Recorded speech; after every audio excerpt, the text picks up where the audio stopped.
Hey everyone, it's Jack from Cultaholic.com, back again with another news update. Huge news update today, actually. First of all, a huge former WWE champion has been all but confirmed. That's according to TMZ. They said that his return to WWE is all but confirmed. It's a controversial one, and it should cause a lot of debate indeed. Also, news over in New Japan where a new Bullet Club member has been revealed. And finally, also, a big global superstar has made his return to New Japan after it was cast into some doubt earlier this year. But it looks like he's set for a big new feud heading into the next few months of wrestling action. But without further ado, let's get on with it and look at all of today's news. First of all, yes, that huge mystery name that TMZ have reported as being all but confirmed to return to WWE is Hulk Hogan.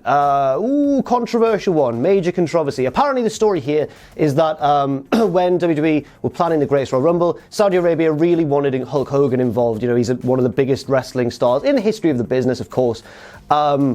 And then, although WWE turned that down and said we don't really want to bring him over, this did apparently engineer or open up a discussion between the two parties, between WWE and the Hulkster. This has now apparently led to WWE really looking at ways to bring Hogan back into the fold. Of course, we all knew it was kind of a matter of time until they at least tried to, but when they do bring him back, I guess the big question now is how will that be received? Hogan, for his part, has been really trying to rebuild his image over the past couple of years. He's been giving talks at the Boys and Girls Club of America where he's been basically teaching them not to make the same mistakes he did, not to use the same language he did. You know, he was obviously caught in a whole racism scandal. And apparently he's really trying to rebuild his image, which I guess is, you know, fair play to him for doing that.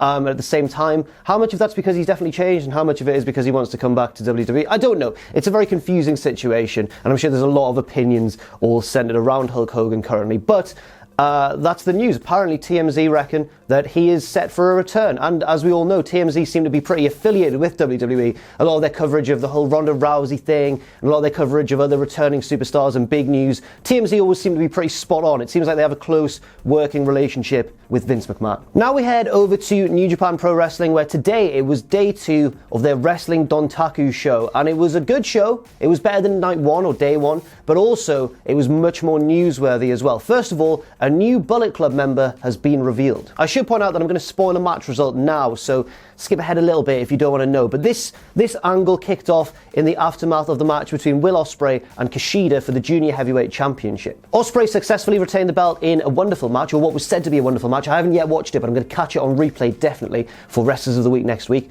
But yeah, this was a really good match. Ospreay was victorious. He held on to the title, and then he was jumped by the newest member of the Bullet Club. Tama Tonga accompanied this masked man into the ring. He was dressed in Bone Soldier attire. Bone Soldier was, of course, known as Captain New Japan before he turned heel and joined Bullet Club in a move that was pretty criticised by everyone, including Finn Balor, the former leader of the Bullet Club, who said, basically was saying, why is Captain New Japan in the Bullet Club and that sort of thing. Captain New Japan is kind of a comedy mascot of the New Japan roster. But the man dressed as Bone Soldier wasn't actually Bone Soldier when Tama Tonga lifted the mask and revealed the man inside to be Taiji Ishimori. For those unfamiliar with Taiji Ishimori, he was a former New Japan Young Lion, but he left the company quite a number of years ago now. Taiji Ishimori is actually in his mid-30s, but he left the company and found a career, or forged a successful professional wrestling career in pastures new. I think he went to Noah for quite some time, other promotions around Japan, and also Western audiences may be most familiar with him because he was recently a big part of Impact's X Division, actually capturing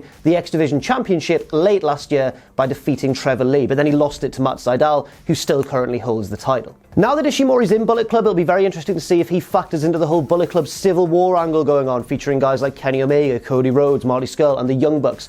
I think the fact that he was unveiled by Tama Tonga says a lot. Well, it says two things. First of all, it seems to be New Japan keen to emphasise that Tama Tonga is still an important member of Bullet Club, even though he's been really pushed down the pecking order by this whole storyline that's been going on. It also seems to imply that, personally I think anyway, that Ishimori won't factor too heavily in the sort of being the elite saga that's going on, simply because if he was unveiled by someone like Cody or even Kenny, who doesn't seem to be too involved with the Bullet Club right now, or Scurll or someone like that, then you'd think he's going to be picking one side or the other. But because he was with Tama Tonga, seems like he's just going to be a Bullet Club member away from all that sort of complication and drama. And also, with the Best of the Super Juniors coming up, I think he could be a major player there. It throws my own prediction into doubt because I think Hiromu Takahashi is going to win the Best of the Super Juniors this year, but it could be Taiji Ishimori, the newest big name in New Japan's junior heavyweight division. And finally, you may have heard this already, but news from the show. Right, basically, there was one of those big tag matches that New Japan like to put on midway through their card as kind of a palate cleanser